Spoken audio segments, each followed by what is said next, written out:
At the president's explicit direction, the department has become President Trump's personal sword and shield to go after his ever-growing list of political enemies and to protect himself, his allies, and associates.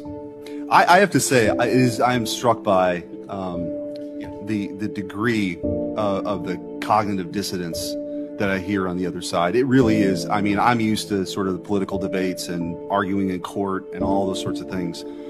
But to hear the other side of the dais talk about weaponization is truly shocking, given what we know now. And I thought what I might do is just tell a story. And these are 100% facts. Hillary Clinton, concerned about her email scandal, works with a Soros organization to cook up this Russiagate nonsense. They feed it to the intelligence agencies.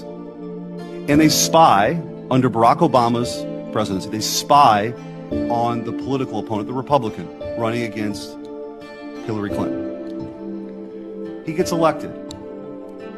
They continue the operation.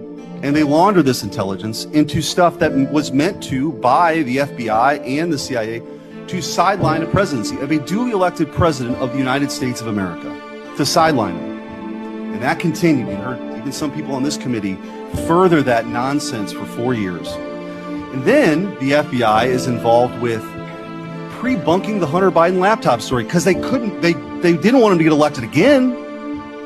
So they pre-bunked the Hunter Biden laptop story. The American people should have been allowed to make their own judgments from that. They weren't, because the FBI called it a Russian hack and leak operation. They were meeting with social media companies every month and every week, telling them that the laptop that they knew, that they had verified in November of 2019, they knew was real and knew was his, said it was Russian disinformation. We've heard that before.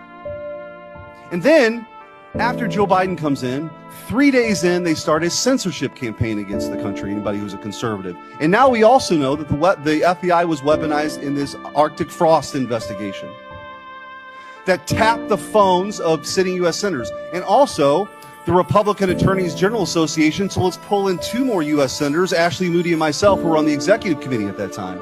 Charlie Kirk, political organizations they didn't agree with. This is not in the Soviet Union in the 1980s. This is in the United States of America in the last few years. And then, when they thought President Trump was on the run and there's no way people would elect him, and then he announces he's running for president, 3 days later, Jack Smith's appointed to get Trump. Fannie Willis brings charges against President Trump, and the assistant prosecutor meets with the White House counsel's office. Why would that happen? Then you have Alvin Bragg bring his charges. The number 3 person at DOJ goes to work for him to get Trump. All in the United States of America. This continued. And Senator Hawley asked the question, wrote it down, what is happening in this country? And I hope that MSNBC is still broadcasting this, because I'm sure their viewership hasn't heard this story that's gone on for 10 years. The truth is, they never forgave President Trump for coming down the escalator at all. They didn't like him. They didn't like the disruption. And they've spent the better part of a decade not just going after him, but demonizing half the country as fascists and Nazis and threats to democracy. And they have fueled this division in their inability to accept the fact that half of the country isn't deplorables, as Hillary Clinton called them, bitter clingers, as Barack Obama called them, or trash, as Joe Biden called them. But they rose up and they sat in their own jury box and they saw all this stuff play out over a decade and they rejected it. And now you have come in to clean that up, and you are doing a great job in doing that. And let me make this clear. There is a big difference between what happened under the Biden regime and the weaponization, and then holding those people accountable. That is not weaponization. If that doesn't happen, this will happen all over again. So your job, as you talked about in your confirmation hearing, is so important that this never happens again. And holding people accountable who are part of this conspiracy is absolutely your job. And I'm also taking, you don't have to comment on this, your unwillingness to answer questions that have come up. I am led to believe, as a former attorney general, that might mean there's an ongoing investigation. You don't have to talk about it. The statute of limitations may have run on some of this stuff, but not on a conspiracy.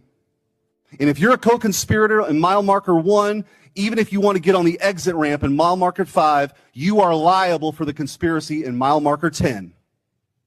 And we are at mile marker 10.